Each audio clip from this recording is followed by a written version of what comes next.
ಹೊಳಲ್ಕೆರೆ ತಾಲೂಕಿನ ಗಣಿಬಾಧಿತ ಪ್ರದೇಶಗಳಾದಂಥ ಮದಕರಿಪುರ, ಕಾಗಳಗೆರೆ, ಮುತ್ತುಗ್ದೂರು, ತನಿಖೆಹಳ್ಳಿ ಗ್ರಾಮಗಳಲ್ಲಿ ಗಣಿಬಾಧಿತ ಪ್ರದೇಶದ ತೀರಾ ಹತ್ತಿರದ ಪ್ರದೇಶಗಳಿವು. ಅತಿ ಹೆಚ್ಚು ಗಣಿಯಿಂದ ನಷ್ಟವನ್ನು ಅನುಭವಿಸ್ತಿರೋರು. ಆರೋಗ್ಯ ಮತ್ತು ಎಲ್ಲ ರೀತಿ ಅವರ ರೈತಾಪಿ ವರ್ಗಕ್ಕೆ ಎಲ್ಲ ರೀತಿ ತೊಡಕಾಗ್ಬೋದು, ಆರೋಗ್ಯದ ವಿಷಯ ಇರ್ಬೋದು, ಮತ್ತು ಉದ್ಯೋಗದ ವಿಷಯದಲ್ಲಿರ್ಬೋದು, ತುಂಬಲಾರದ ನಷ್ಟವನ್ನು ಈ ನೆರೆ ಗ್ರಾಮಗಳು ಅನುಭವಿಸ್ತಾ ಇದ್ದಾವೆ ಇವತ್ತಿನವರೆಗೂ. ಅವ್ರಿಗೆ ಯಾವುದೇ ಉದ್ಯೋಗದ ಭರವಸೆ ಇಲ್ಲ. ಆಮೇಲೆ ಗಣಿಬಾಧಿತ ಪ್ರದೇಶದಲ್ಲಿ ಏನು ಮೀಸಲು ಹಣ ಇದೆಯಲ್ಲ, ಅದನ್ನು ಯಾವುದೇ ರೀತಿ ಮೂಲಭೂತ ಸೌಕರ್ಯಗಳಿಗೆ ಮತ್ತು ಆ ಗಣಿಬಾಧಿತ ಪ್ರದೇಶಗಳ ಅಭಿವೃದ್ಧಿಗೆ ಬಳಸ್ತಾನೇ ಇಲ್ಲ.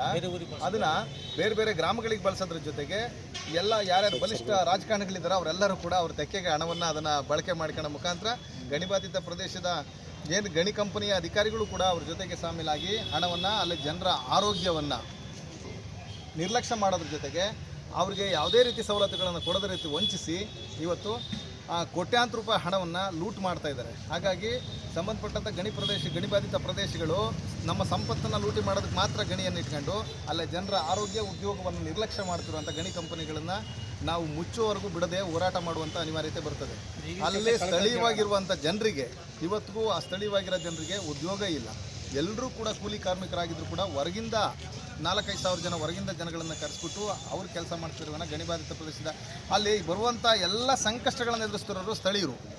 ಆದರೆ ಉದ್ಯೋಗ ಮಾತ್ರ ಬೇರೆಯವ್ರಿಗಿದೆ, ಅವಕಾಶ ಮಾತ್ರ ಬೇರೆಯವ್ರಿಗಿದೆ, ಹಣಕಾಸನ್ನು ಮಾತ್ರ ಬೇರೆಯವ್ರು ಮಾತ್ರ ಮಾಡ್ಕೊತಿದ್ದಾರೆ. ನಮ್ಮವರು ದಿನನಿತ್ಯ ಬರೀ ಕೂಲಿ ಕಾರ್ಮಿಕರಾಗಿ ಬದುಕ್ತಾ ಇದ್ದಾರೆ. ಹಾಗಾಗಿ ಇಂಥ ಪದ್ಧತಿ ಹೋಗಬೇಕು. ಮೊನ್ನೆ ಜಿಲ್ಲಾಧಿಕಾರಿಗಳು ಈ ಕಡೆಗೆ ಗಂಭೀರವಾಗಿ ಪರಿಗಣಿಸಿ ಮತ್ತು ಮನೆಗಳು ಕೂಡ ಮಂಜೂರಾಗಿದೆ. ಮನೆ ಗಣಿಬಾಧಿತ ಪ್ರದೇಶಕ್ಕೆ ಕೊಡೋದಕ್ಕೆ ಅಂತ ಮನೆಗಳು ಕೂಡ ಮಂಜೂರಾಗಿದ್ದಾವೆ. ಮನೆಗಳು ಕೂಡ ಗಣಿಬಾಧಿತ ಪ್ರದೇಶ ಜನರಿಗೆ ಸಿಗಿದೆ.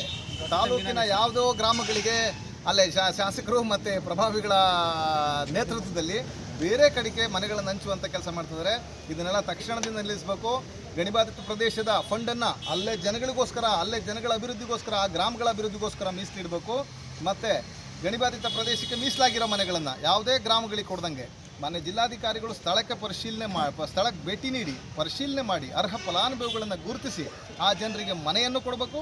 ಆ ಜನರಿಗೆ, ಆ ಗ್ರಾಮಗಳಿಗೆ ಎಲ್ಲ ರೀತಿ ಮೂಲಭೂತ ಸೌಕರ್ಯ ಒದಗಿಸ್ಕೊಡೋಂಥದಕ್ಕೆ ನಿಟ್ಟಿನಲ್ಲಿ ಕಟ್ಟುನಿಟ್ಟಿನ ಕ್ರಮವನ್ನು ಮೊನ್ನೆ ಜಿಲ್ಲಾಧಿಕಾರಿಗಳು ತಗೊಬೇಕು ಅನ್ನೋಂಥ ನಿಟ್ಟಿನಲ್ಲಿ ಇವತ್ತಿನ ದಿನ ನಾವು ಮನವಿ ಕೊಡೋಕ್ಕೆ ಬಂದಿದ್ದೇವೆ. ಡಿ ಸಿ ಅವ್ರನ್ನ ಭೇಟಿ ಮಾಡಿ ಈ ರೀತಿ ಏನಾದರೂ ಮತ್ತೆ ಗಣಿ ಕಂಪನಿಗಳು ಅದೇ ನಿರ್ಲಕ್ಷ್ಯತನ ಮುಂದುವರಿಸಿ ಅದೇ ಬಲಿಷ್ಠನ ಕೈಲಿ ಇಟ್ಕೊಂಡು ಈ ಜನರ ಜೀವನದ ಜೊತೆಗೆ ಆಟ ಆಡಿದ್ದೆ ಆದರೆ ಜನ ಬರೋ ದಿನಗಳಲ್ಲಿ ಗಣಿ ಕಂಪನಿಗಳನ್ನು ನಿಲ್ಲಿಸಿದ್ರೂ ಆಶ್ಚರ್ಯ ಪಡೋಂಗಿಲ್ಲ. ನಿಲ್ಲಿಸೋ ಮಟ್ಟಕ್ಕೆ ಹೋರಾಟ ರೂಪಿತ ಆಗುತ್ತೆ. ಇದನ್ನು ಗಂಭೀರವಾಗಿ ಪರಿಗಣಿಸಬೇಕು ಮಾನ್ಯ ಜಿಲ್ಲಾಧಿಕಾರಿಗಳು. ಅಲ್ಲಿ ಜನರ ಸಂಕಷ್ಟನ ಜಿಲ್ಲಾಧಿಕಾರಿಗಳು ಸ್ಥಳಕ್ಕೆ ಧಾವಿಸಿ ಕೇಳಿ ಆ ಜನರ ಸಮಸ್ಯೆಗೆ ಪರಿಹಾರವನ್ನು ಒದಗಿಸ್ಕೊಡ್ಬೇಕು ಅಂತ ಈ ಮೂಲಕ ಮಾನ್ಯ ಜಿಲ್ಲಾಧಿಕಾರಿಗಳನ್ನು ಕೇಳ್ತೀವಿ.